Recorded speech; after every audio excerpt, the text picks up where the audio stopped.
All right, we got it. Okay. Okay. Anytime.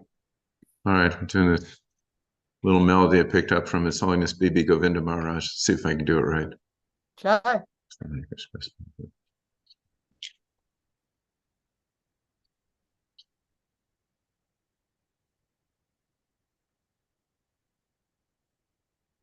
Hare Krishna,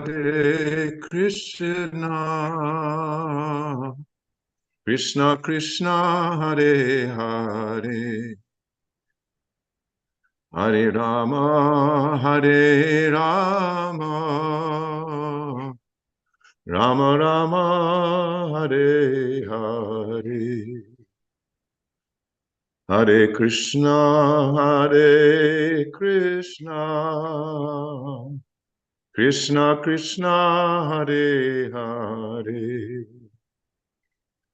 Hare Rama, Hare Rama, Rama Rama, Hare Hare. Hare Krishna, Krishna Krishna, Hare Hare, Hare Rama, Hare Rama, Rama Rama, Hare Hare. Hare Krishna, Krishna Krishna, Hare Hare.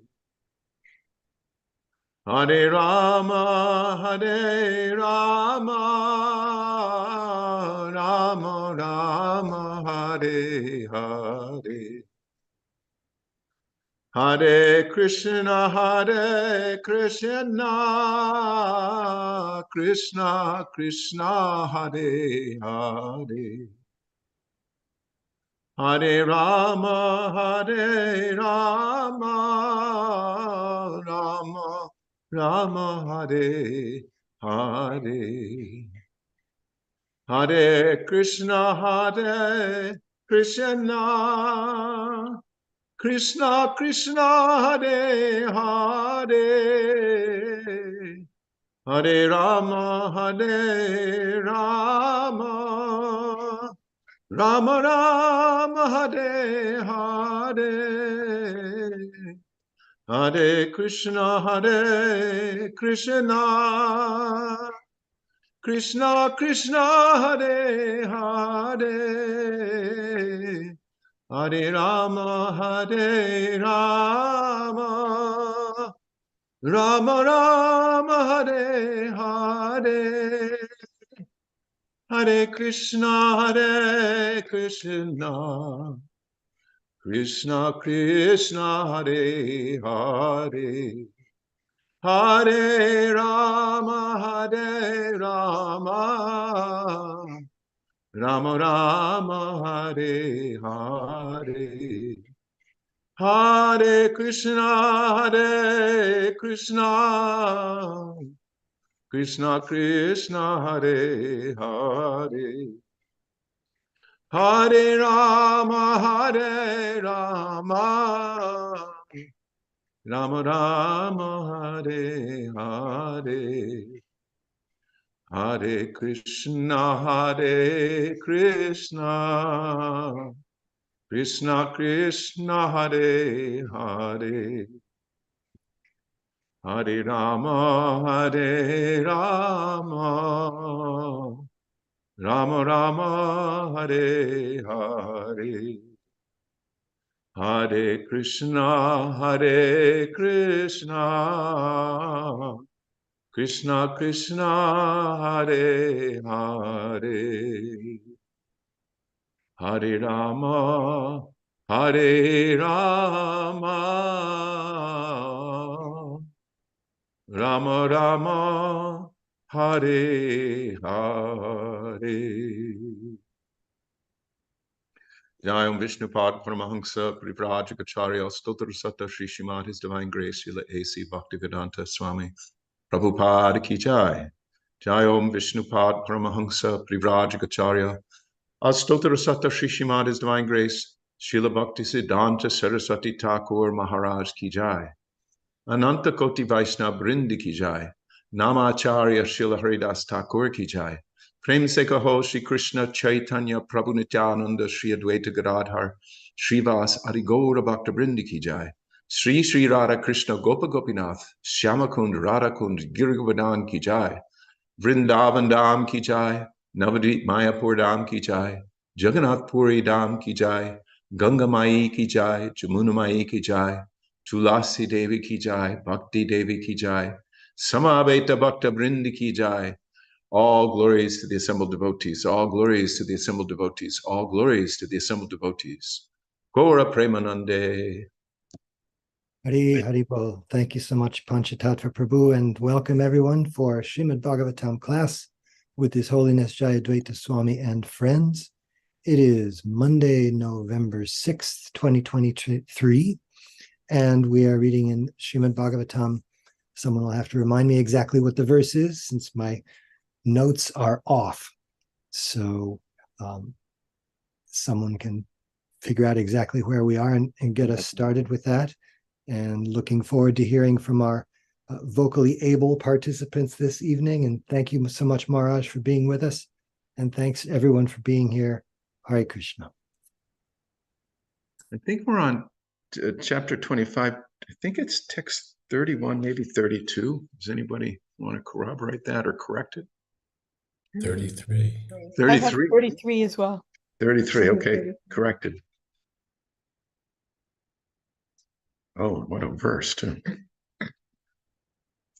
Okay. Kendra Prabhu, how's your voice? Are you going to be in?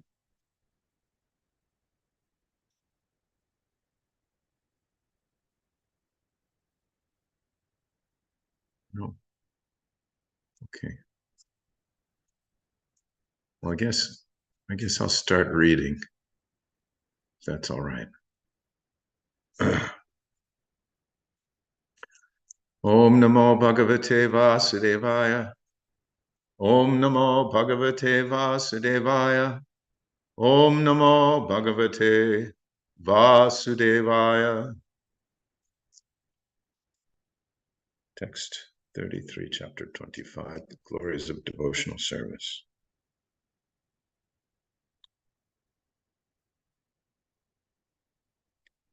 Jariyatyasu yakosham nigirnam analo yata. Translation. Bhakti, devotional service, dissolves the subtle body of the living entity without separate effort, just as fire in the stomach digests all that we eat. Purport by Srila Prabhupada. Bhakti is in a far higher position than mukti, because a person's endeavor to get liberation from the material engagement is automatically served in devotional service. The example is given here that the fire in the stomach can digest whatever we eat. If the digestive power is sufficient, then whatever we can eat will be digested by the fire in the stomach. Similarly, a devotee does not have to try separately to attain liberation. That very service to the Supreme Personality of Godhead is the process of his liberation, because to engage oneself in the service of the Lord is to liberate oneself from material entanglement. Sri Bilvamangal Thakur explained this position very nicely. He said, quote, "If I have unflinching devotion unto the lotus feet of the Supreme Lord, then mukti, or liberation, serves as my maidservant. Mukti, the maidservant, is always ready to do whatever I ask," unquote. For a devotee, liberation is no problem at all. Liberation takes place without separate endeavor. Bhakti, therefore, is far better than mukti or the impersonalist position. The impersonalists undergo severe penances and austerities to attain mukti. But the bhakta, simply by engaging himself in the bhakti process, especially in chanting Hare Krishna, Krishna Krishna, Hare Hare, Hare Rama, Rama Rama, Hare Hare, immediately develops control over the tongue by engaging it in chanting and accepting the remnants of foodstuff offered to the personality of Godhead. As soon as the tongue is controlled, naturally all other senses are controlled automatically. Sense control is the perfection of the yoga principle, and one's liberation begins immediately as soon as he engages himself in the service of the Lord. It is confirmed by Kapila Dev that bhakti, or devotional service, is gariyasi, more glorious than siddhi, liberation.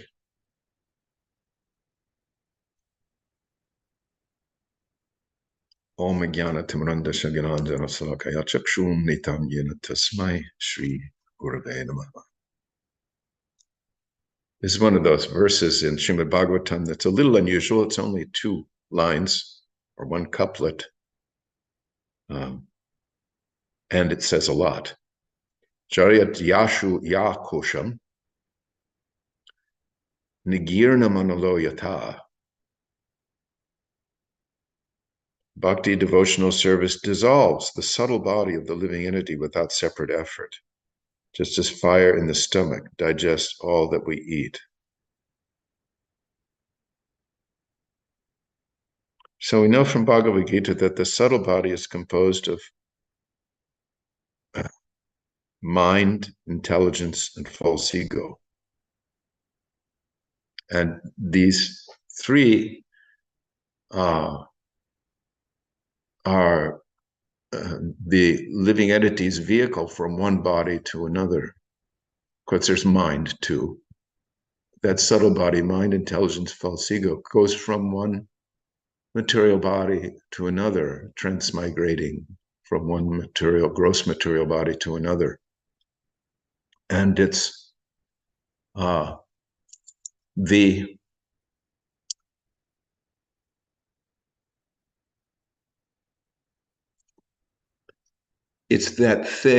that part of us that keeps us in the material world.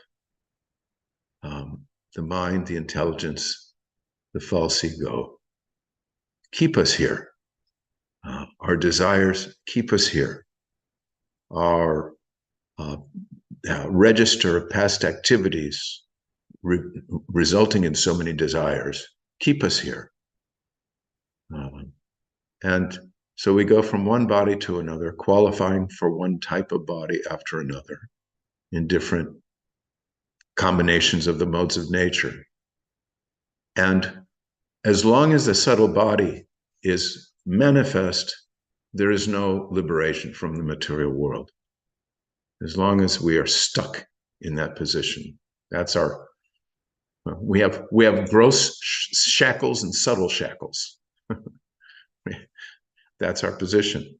So it's being explained here to his mother by Lord Kapila Dev that devotional service dissolves the subtle body of the living entity without separate effort. And Prabhupada's explaining in the purport, simply by the process of devotional service, by being engaged in devotional service, this actually takes place.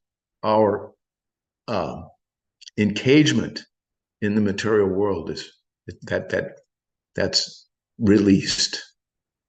And mukti, or liberation, as Bilvamangal Thakur ends up serving as one's maidservant. It's said here, that very service to the Supreme Personality of God is the process of his liberation, because to engage oneself in the service of the Lord is to liberate oneself from material entanglement.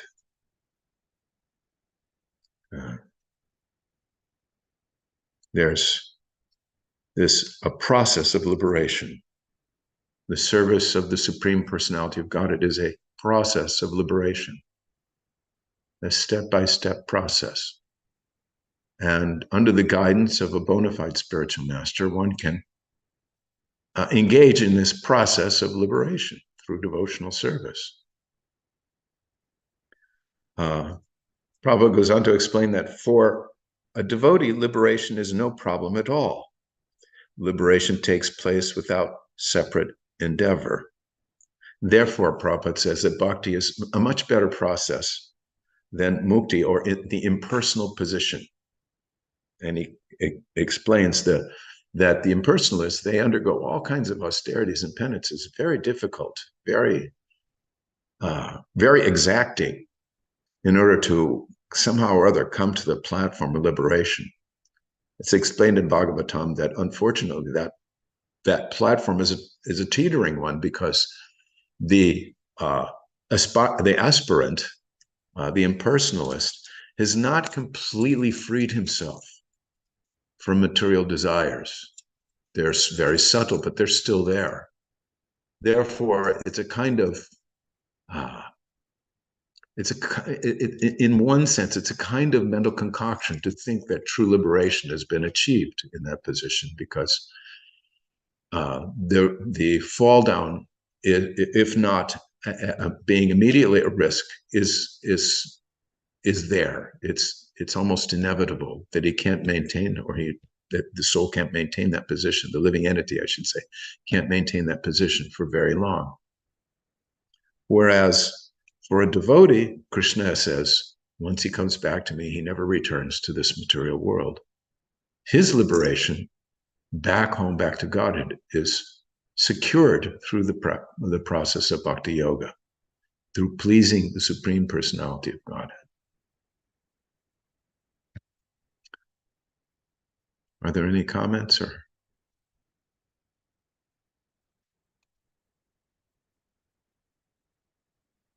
questions? Yeah, it's 3:25:33.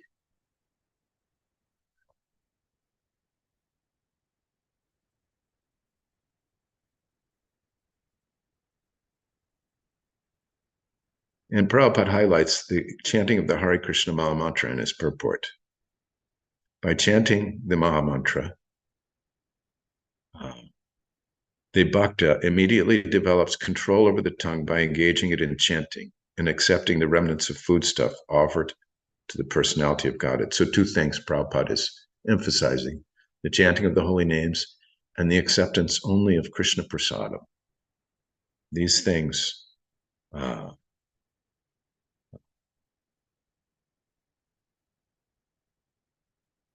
make it possible to be liberated from material entanglement.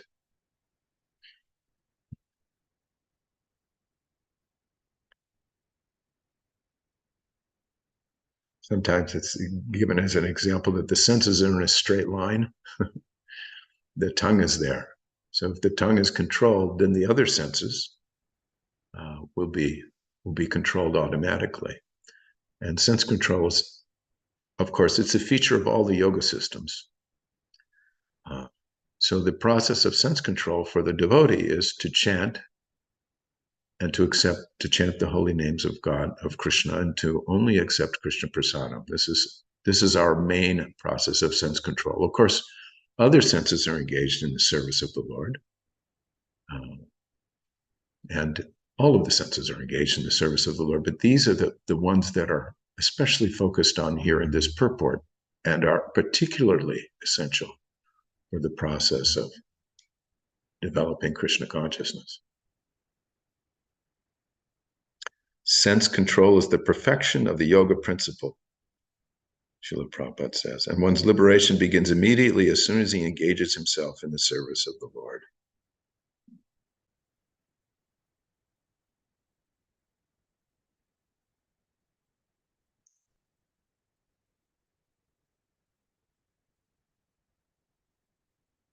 Anything? Looks like Maharaj says, Ashu, it happens fast. And Tulsi Priya Mataji says, if someone eats only Krishna Prasadam but is gluttonous about it, is there a danger of losing control of their other senses because they are not strictly controlling the tongue?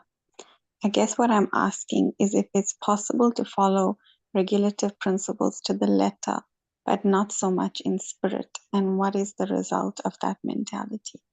I remember, I don't know if it was recently, someone was asking Prabhupada about honoring prasadam and maybe honoring too much. And Prabhupada said, yes, that's not good, but it's still good. Because it's only Krishna prasadam.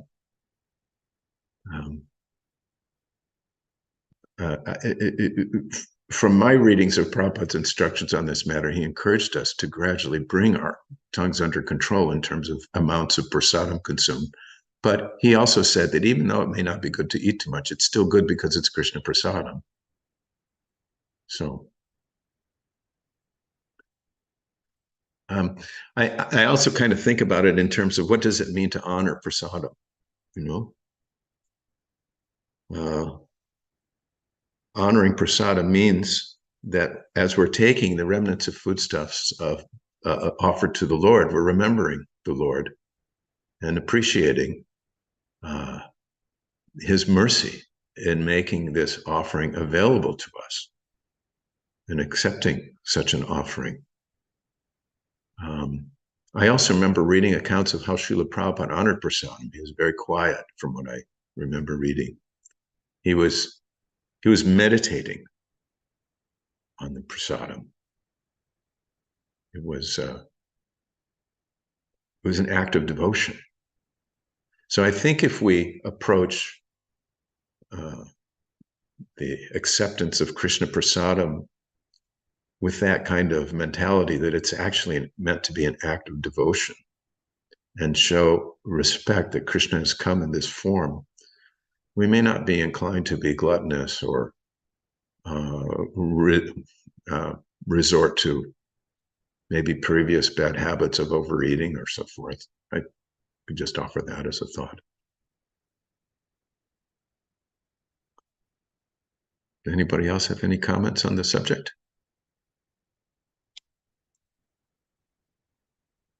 Ashu. Laura says, Ashu, it happens fast. That's very reassuring, and it gives hope. Jaryati Ashu, Ya Kosham. Jaryati dissolves Ashu quickly, Ya Kosham, which the subtle body. Nigirnam Anala Yata, just as fire in the stomach digests all that we eat.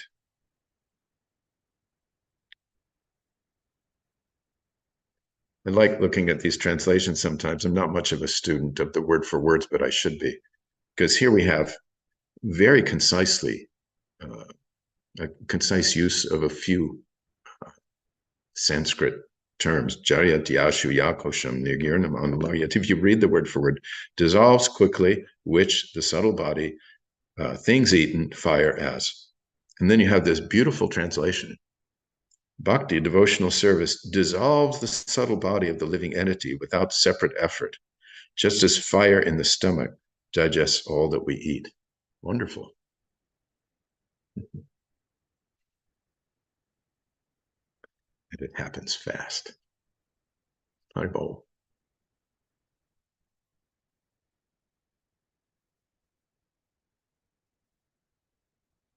Anything else? Would someone like to read the next verse? I can read the next verse if that's all right. That would be fantastic. Please go ahead. Pranams to everyone. Now I'm trying to read this verse, the Hindi. It's not as good as my Gujarati, but if I can beg everyone's patience, I'm going to try to read the Hindi instead of this English. Nekatmatam me spruhayanta kechina matpada seva bhirata madiha yenayonayato bhagavata prasajya sabhajayante mama paurushani. That's my puny attempts at reading the Hindi. Anyway, translation. A pure devotee who is attached to the activities of devotional service and who always engages in the service of my lotus feet never desires to become one with me. Such a devotee who is unflinchingly engaged always glorifies my pastimes and activities. Purport. There are 5 kinds of liberation stated in the scriptures. One is to become one with the Supreme Personality of Godhead, or to forsake one's individuality and merge into the Supreme Spirit. This is called ekatmatam. A devotee never accepts this kind of liberation. The other 4 liberations are to be promoted to the same planet as God, Vaikuntha, to associate personally with the Supreme Lord, to achieve the same opulence as the Lord, and to attain the same bodily features as the Supreme Lord. A pure devotee, as will be explained by Kapila Muni, does not aspire for any of the 5 liberations. He especially despises as hellish the idea of becoming one with the Supreme Personality of Godhead. Sri Prabodhanandan Saraswati, a great devotee of Lord Chaitanya, said, Kevalyam narakyate. The happiness of becoming one with the Supreme Lord, which is aspired for by the Mayavadis, is considered hellish. That oneness is not for pure devotees. There are many so-called devotees who think that in the conditioned state we may worship the personality of Godhead, but that ultimately there is no personality. They say that since the absolute truth is impersonal, one can imagine a personal form of the impersonal absolute truth for the time being. But as soon as one becomes liberated, the worship stops. That is the theory put forward by the Mayavadi philosophy. Actually, the impersonalists do not merge into the existence of the Supreme Person, but into his a personal bodily luster, which is called the Brahma Jyoti. Although the Brahma Jyoti is not different from his personal body, that sort of oneness merging into the bodily luster of the personality of Godhead is not accepted by a pure devotee, because the devotee engages in greater pleasure than the so-called pleasure of merging into his existence. The greatest pleasure is to serve the Lord. Devotees are always thinking about how to serve him. They are always designing ways and means to serve the Supreme Lord, even in the midst of the greatest obstacles of material existence. The Mayavadis accept the descriptions of the pastimes of the Lord as stories, but actually they are not stories. They are historical facts. Pure devotees accept the narrations of the pastimes of the Lord not as stories, but as absolute truth. The words Mama Purushani are significant. Devotees are very much attached to glorifying the activities of the Lord, whereas the Mayavadis cannot even think of these activities. According to them, the absolute truth is impersonal. Without personal existence, how can there be activity? The impersonalists take the activities mentioned in the Srimad Bhagavatam, Bhagavad Gita, and other Vedic literatures as fictitious stories, and therefore they interpret them most mischievously. They have no idea of the personality of Godhead.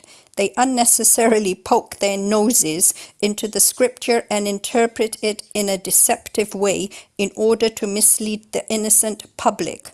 The activities of the Mayavad philosophy are very dangerous to the public, and therefore Lord Chaitanya warned us never to hear from any Mayavadi about any scripture.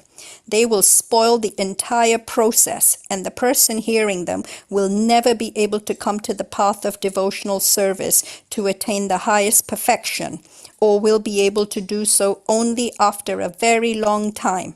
It is clearly stated by Kapila Muni that Bhakti activities or activities in devotional service are transcendental to mukti. This is called the Pachma Purushartha. Generally, people engage in the activities of religion, economic development, and sense gratification. And ultimately, they work with an idea that they are going to become one with the Supreme Lord, mukti. But bhakti is transcendental to all these activities. The Srimad Bhagavatam therefore begins by stating that all kinds of pretentious religiosity is completely eradicated from the Bhagavatam. ritualistic activities for economic development and sense gratification, and after frustration in sense gratification, the desire to become one with the Supreme Lord are all completely rejected in the Bhagavatam. The Bhagavatam is especially meant for the pure devotees who always engage in Krishna consciousness in the activities of the Lord and always glorify these transcendental activities. Pure devotees worship the transcendental activities of the Lord in Vrindavan, Dwarka, and Mathura, as they are narrated in the Srimad Bhagavatam and other Puranas. The Mayavadi philosophers completely reject them as stories, but actually they are great and worshipable subject matters, and thus are relishable only for devotees. That is the difference between a Mayavadi and a pure devotee. That's a lot packed in those 2 pages. But some things that come to my mind, of course, we're warned time and time again about the Mayavadis, Mayavadi, Krishna Aparadi, and really it's quite simple to see how they are Aparadis. If we imagine here, I'm telling another person, oh, you're not really a person, or telling them that whatever you are doing, it's all nonsense. Of course, a lot of what everyone materialists are doing is nonsense, but you try going up to a person and telling them they're not really a person. You're not going to get a very amicable response from them by saying that. But this is exactly what the Mayavadis are saying, that everything is Maya, and that therefore if every action, everything is Maya, then in the beginning you can try and imagine some form to worship, but ultimately that form doesn't exist because the Supreme is impersonal. So, and therefore any activities that you read about that Supreme Lord is all fictitious. It's not real. So, of course, this is so offensive. If it's offensive to a regular person, you can imagine how offensive that would be to Krishna, to completely deny his personality and all his transcendental pastimes. That's why even a third-class devotee is on a higher platform automatically than a Mayavadi, because they've developed that personal connection already, and they've already accepted the beautiful form of Krishna. And they talk about the different kinds of liberation, which we know that no Vaishnava is going to accept the merging into the Brahma Jyoti as a kind of liberation that would appeal to them. And even the other 4, the Salokya, Sampaya, Sarishti, or Sarupa Mukti, the devotees, the pure devotees, don't even want that. And then the reason why they don't want it is because they already are engaged in trying to please Krishna. They're trying to design different ways how they can please him. And so they've already understood that this is the greatest thing. How can we please Krishna? That's above any kind of liberation that is available. They're not interested in that. And some of the other things that I'm thinking of is, generally speaking, especially when I speak with Indian people, they generally say, oh, you can worship Ganesh or Parvati, Durga, Shiva, Vishnu. All of these are all on the same level, same status, and you can all get to the same supreme destination. A lot of them don't know what that supreme destination is, but that is so offensive, to try and think that that the demigods are on an equal footing with Vishnu. They don't understand that Vishnu is the supreme personality. That's the Vishnu Tattva, and you can't equate that with any demigod who are working under the control of Vishnu. And also, even in the material sense, it makes no sense if you say to someone, "Oh, I bought a ticket to go to China," but really you end up in Japan. That makes no sense at all. That you worship A, B, C, D, and E, and you all arrive at the same place, or you take any path and you can get to the same destination. That makes zero sense, really. And the other thing is, generally people are interested in the 4 Purusharthas. They're interested in economic development, dharma, religiosity, and art. And so you have the karma adhikaris, and they're very interested in this, following these kama, artha, dharma, And then you have the Gnani Adhikaris, who they're interested in this moksha, which is mostly this Mayavadis, they're interested in moksha. But we understand from reading that bhakti is on that those are four purusharthas are on a material platform. But bhakti is completely transcendental to all of that because it is on a spiritual platform and automatically puts the one who's practicing it in their eternal constitutional position. So then from that position, whatever they're doing, whether then you're in the spiritual world or you're in the material world, it doesn't matter because you're automatically slotted in your constitutional position. And therefore, that can lead you to that path of perfection. So I think for anyone who's not practicing bhakti, Krishna says that after many, many births and deaths and lifetimes, then finally they can come into this knowledge and surrender unto him. Bahunam janmanam ante gnanvan mam prapadye vasudev sarva iti, to come to that realization that Krishna is everything. That may take a lot of births and many, many lifetimes. So these are just some of my thoughts, Haribol. Thank you. Anyone else have something to offer? Anything in the chat? Here we go. You want to read Surabhi Kunj, the comments? Maharaj says Srila Prabhupada gives no scope for philosophizing Krishna's form, qualities, or pastimes. Yeah.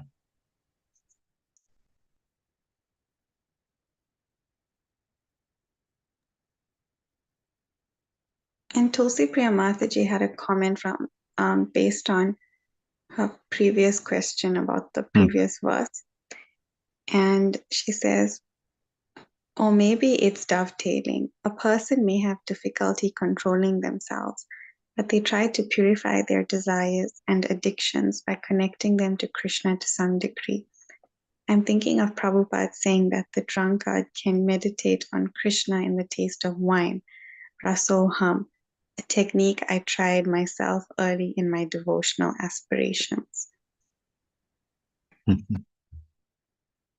Well, wine and Krishna Prasadam are not equivalent, but okay.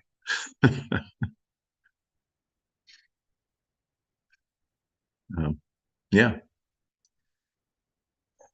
We all have to eat.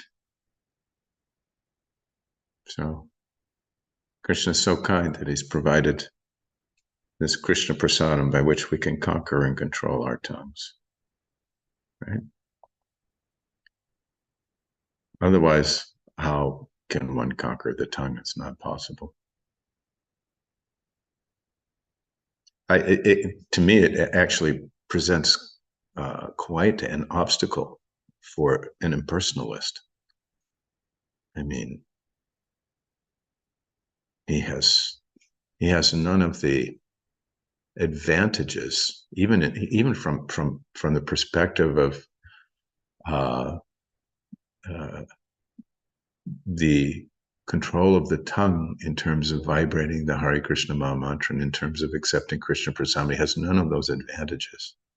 He has none of the advantages of serving the deity form of the Lord in devotion. Maybe he'll engage in that, worshiping a possibility of 5 different forms of the Lord, thinking ultimately that they're not, but that's not devotion. That's not actual devotion. He has no advantages, none of those advantages. He doesn't get any of that purification through those processes. It's an unfortunate position. And according to Prabhupada's warnings here, it's a very contaminating way or philosophy that should be avoided at all costs by devotees.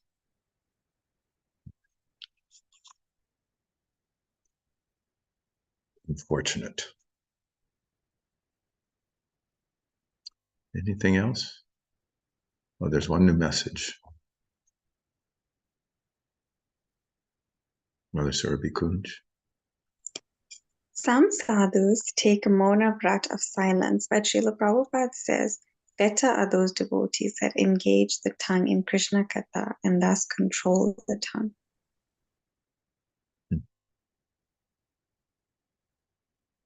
Well, Prabhupada also mentions in Bhagavad Gita that silence for a devotee means not engaging in discussions other than Krishna Katha or things related to Krishna. So that's a kind of Mauna Vrat. But thank you, nice point, Mother Saraswati. Okay, who would like to read next? Mother Surbi Kunj, would you like to read the next verse? Okay.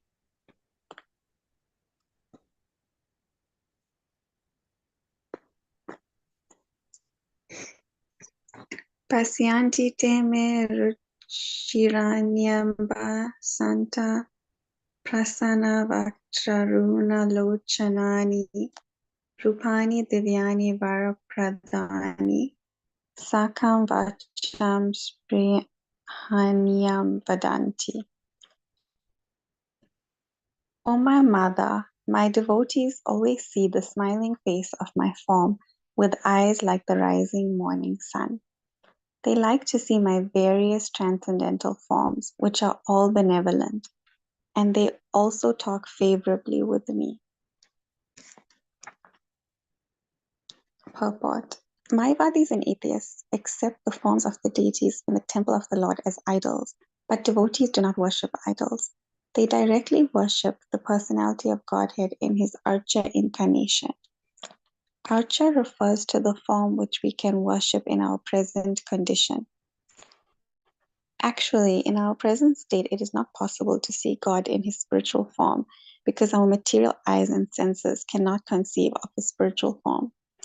We cannot even see the spiritual form of the individual soul. When a man dies, we cannot see how the spiritual form leaves the body. That is the defect of our material senses. In order to be seen by our material senses, the Supreme Personality of Godhead accepts a favorable form, which is called Archa Vigraha. This Archa Vigraha, sometimes called the Archa Incarnation, is not different from him. Just as the Supreme Personality of Godhead accepts various incarnations, he takes on forms made out of matter, clay, wood, metal, and jewels. There are many Shastric injunctions which give instructions for carving forms of the Lord. These forms are not material. If God is all-pervading, then he is also in the material elements. There is no doubt about it. But the atheists think otherwise. Although they preach that everything is God, when they go to the temple and see the form of the Lord, they deny that he is God. According to their own theory, everything is God. Then why is the deity not God? Actually, they have no conception of God. The devotee's vision, however, is different. Their vision is smeared with love of God. As soon as they see the Lord in his different forms, the devotees become saturated with love, for they do not find any difference between the Lord and his form in the temple, as do the atheists. The smiling face of the deity in the temple is beheld by the devotees as transcendental and spiritual, and the decoration of the body of the Lord is very much appreciated by the devotees. It is the duty of the spiritual master to teach how to decorate the deity in the temple, how to cleanse the temple, and how to worship the deity. There are different procedures and rules and regulations which are followed in temples of Vishnu, and devotees go there and see the deity, the Vigraha, and spiritually enjoy the form because all of the deities are benevolent. The devotees express their minds before the deity, and in many instances, the deity also gives answers. But one must be a very elevated devotee in order to be able to speak with the Supreme Lord. Sometimes the Lord informs the devotee through dreams. These exchanges of feelings between the deity and the devotee are not understandable by atheists, but actually the devotee enjoys them. Kapila Muni is explaining how the devotees see the decorated body and face of the deity and how they speak with him in devotional service.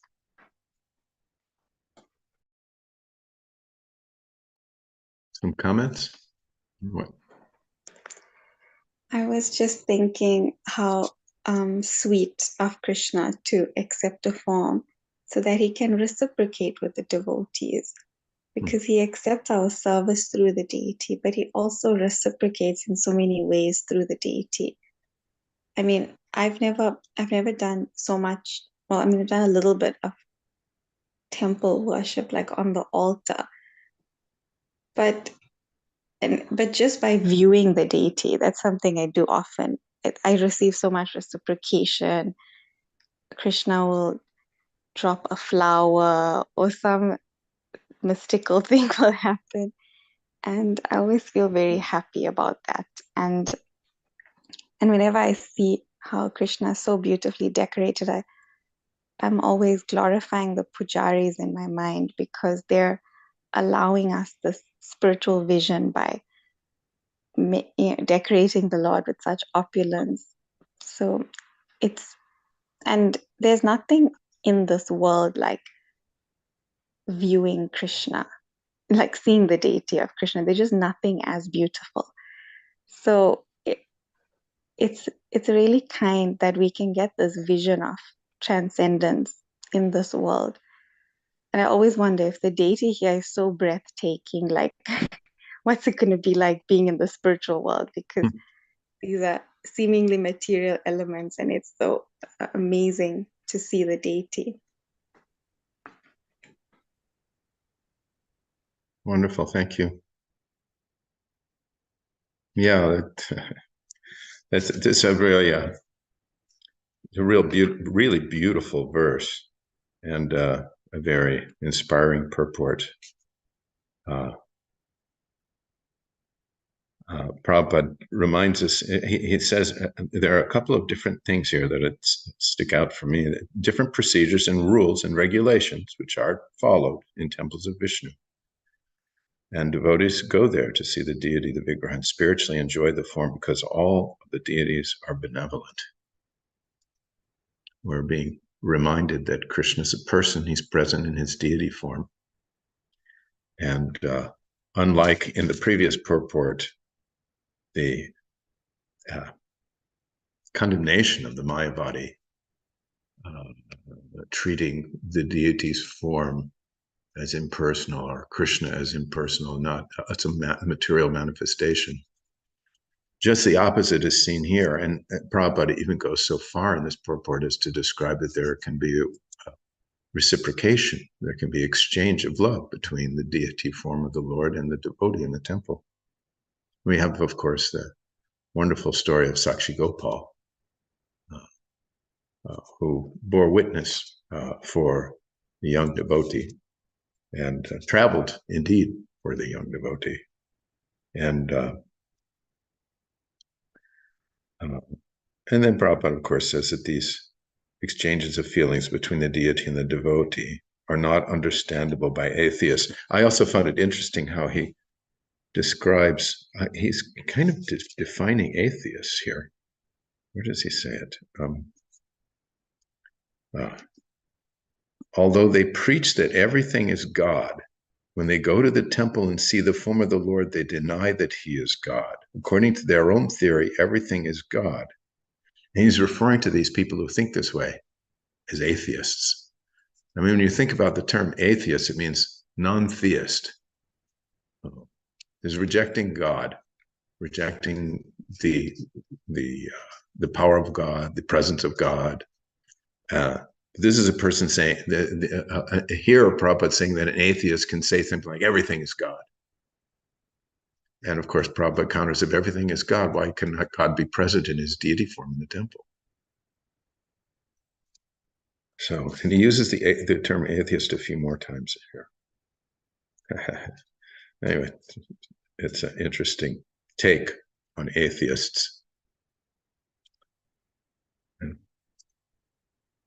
And the other thing I'm reminded of is how extraordinary, and you were mentioning, Mother Surabhi Kunj, how beautiful the deities are. Something that Prabhupada did in ISKCON, which is present to this day is there's such an extraordinary standard of service to the deities and an amazing manifestation of beauty in the form of the deity and through the devotion of the devotees who decorate the deities and care for the deities in very special ways.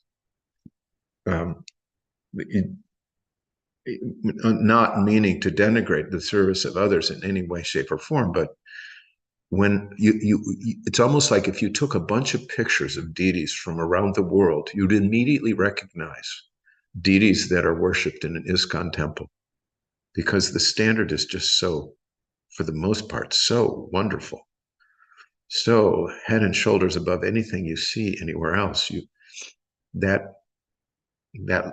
It's a manifestation of real devotion and very inspiring. And Krishna reciprocates accordingly. You can feel the deity's benevolence. Anything else? Oh, I just wanted to say that, Prabhupada said that if we decorate the deity very nicely, then we'll lose attraction for the material world. And it's so true, because nothing in this world is as beautiful as the deity. Saraswati Mataji has a hand raised. Go ahead, Mataji. Yes, I just also wanted to add about how beautiful the deities in ISKCON are, and I hear it so often that people say, "Oh, we completely recognize that these are deities from ISKCON Mandir. You cannot see this beauty anywhere else." And here, ISKCON Vancouver, we have a Pujari, and my mother used to help her also make dresses for deities, but every time my mother would see her, my mother would hold her hands. Because she was younger, she would never let my mother bow down to her, but my mother would always hold on to her hands, and and she'd say, "I'm holding your hands because you're serving the deities, you're touching the deities, and I just want to touch your hands so maybe you can bless me." Also, what's interesting is that we hear that the gopis used to criticize Lord Brahma for the way he designed the human body, especially the eyes, because and we can see that when we see the deities, we think, "Oh, I want to focus on both Krishna and Radha, but look at these eyes. You can only focus on one object. Like you can't, in your periphery, you can see the other object, but you can't see both things at the same time." So the gopis were absolutely correct in saying, they wanted unlimited eyes and absolutely 360-degree vision and focus. The other thing that's interesting here is where Kapil Muni says how that the devotees express their mind to the deities. And yes, of course, it's the pure devotees that are reciprocating with Krishna on the level. But I think even for neophytes, they express their minds, and Krishna knows everybody inside out. And I've heard from some devotees that have said to me that, there have been times in our lives, especially as early the young devotees, where they felt that they were at the they were just hanging on by a very thin thread at times, and they said, as soon as they expressed how they felt, that they felt like they were at the end of their tether, that somehow or another, whether it's from Krishna or his representatives, sadhu, guru, that seemingly breakable thread turned into a very strong rope that they felt they could hold on to and continue.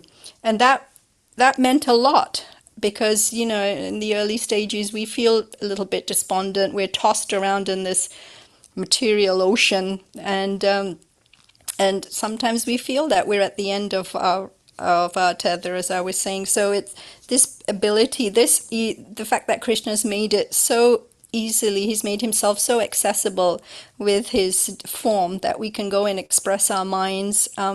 And I think that's beautiful that we can do that. Whereas the Mayavadis, they have nothing. They have nothing like this, because they're denying the personality of God. And if everything's impersonal, then we're not even supposed to have these feelings to start off with. So it's just, to me, it seems so perverse that the Mayavadis, they want to deny emotions and these feelings that we have, which are so natural. Okay, if in the material stage, when we're gripped with Maya, these are perverse, so-called perverse feelings. But yeah, there's original feelings there from which these, this reflection is coming. So to me, it makes no sense how anybody'd want to extinguish their individuality. We want to feel, but we want to feel this pure things, not materially contaminated things that we're feeling now. Haribo. Hare Krishna. The next verse is somewhat of a lengthy one. I don't know if we can cover it now or we should start our closing kirtan. I was just thinking a couple of things. I was thinking of how there's a devotee who would come in the morning. I think His Holiness Jayadvaita Swami was there at this time. You may confirm. Mahananda Prabhu would bring some fruits for the deities when he came to see the deities, and he would leave them at the altar. And Maharaj pointed this out as being a very nice act of devotion. It's not. It's not that only the pujaris are engaged in some loving service to the deities. You come, you can bring a gift. You can. There's another episode I remember hearing of Prabhupada telling devotees if there's some problem, I think this is the Krishna Balaram Mandir. There's some problem, then you can come before the deities and say, "My dear sirs, this is the problem. What should we do in the situation?" You can request that the deities give the guidance by which, seeming difficulties can be resolved. And there's a long history of these reciprocal relationships between the deity form of the Lord and the Lord's devotees. Wonderful to be introduced to that culture, having come out of a culture which has practically no conception of such a relationship, even in this world. Anything else? Mars confirmed, yes. I remember that. I thought it was a very sweet thing to point out that Mahananda had shown this very nice example of affection for the deity, service, humble service. Something we can all follow. Would someone like to lead the closing kirtan? Mother Dana, would you like to give it a try? We didn't call on you to read. I apologize.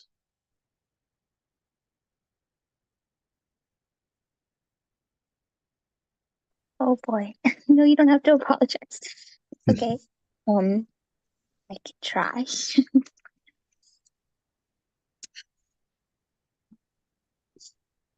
Hare Krishna, Hare Krishna, Krishna Krishna, Hare Hare, Hare Rama, Hare Rama, Rama Rama, Hare Hare, Hare Krishna, Hare Krishna, Krishna Krishna, Hare Hare, Hare Rama, Hare Rama, Rama Rama, Hare Hare, Hare Krishna, Hare Krishna, Krishna Krishna, Hare Hare,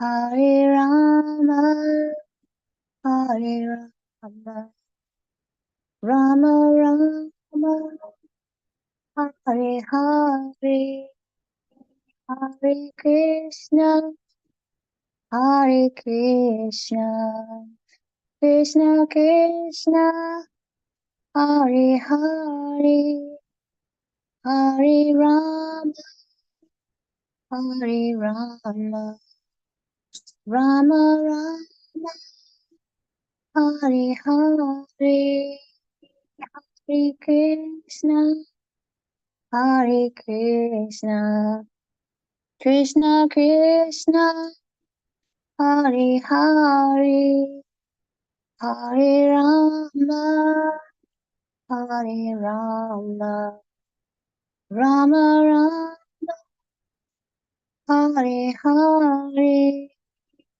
Hare Krishna, Hare Krishna, Krishna Krishna, Hare Hare, Hare Rama, Hare Rama, Rama Rama, Hare Hare, Hare Krishna, Hare Krishna, Krishna Krishna, Hare Hare, Hare Rama, Hare Rama, Rama Rama, Hare Hare. Haribo. Thank you. Thank you. Jayam Vishnupad Paramahansa Privrajagacharya Stutarasata Shishimad. His Divine Grace Srila A.C. Bhaktivedanta Swami Prabhupada Ki Jai. Jayam Vishnupad Paramahansa Privrajagacharya Stutarasata Shishimad. His Divine Grace Srila Bhaktisiddhanta Saraswati Thakur Maharaj Ki Jai. Ananta Koti Vaishnava Vrinda Ki Jai. Namacharya Srila Haridas Thakur Ki Jai. Prem se kaho Shri Krishna Chaitanya Prabhu Nityananda Shri Advaita Gadadhar Shiva Sari Gaura Bhakta Vrinda Ki Jai. Sri Sri Radha Krishna Gopa Gopinath Shyamakund Radhakund Giri Govardhan Ki Jai. Vrindavan Dham Ki Jai. Navadvip Mayapur Dham Ki Jai. Jagannath Puri Dham Ki Jai. Ganga Mai Ki Jai. Jamuna Mai Ki Jai. Tulasi Devi Ki Jai. Bhakti Devi Ki Jai. Samaveta Bhakta Brindi Ki Jai. All glories to the assembled devotees. All glories to the assembled devotees. All glories to the assembled devotees. Gaura Premanande.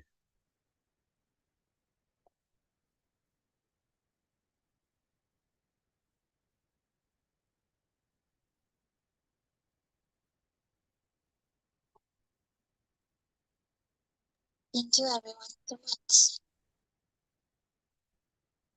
Thank you, thank you. Srimad Bhagavatam Ki Jai. Srila Prabhupada Ki Jai. Jai, His Holiness Jayadvaita Maharaj Ki Jai. Jai. Samaveta Bhakta Vrinda Ki Jai.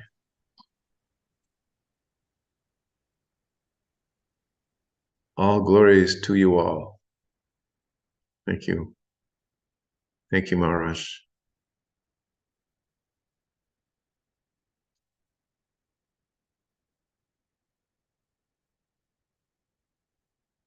Nikendra Prabhu Ki Jai.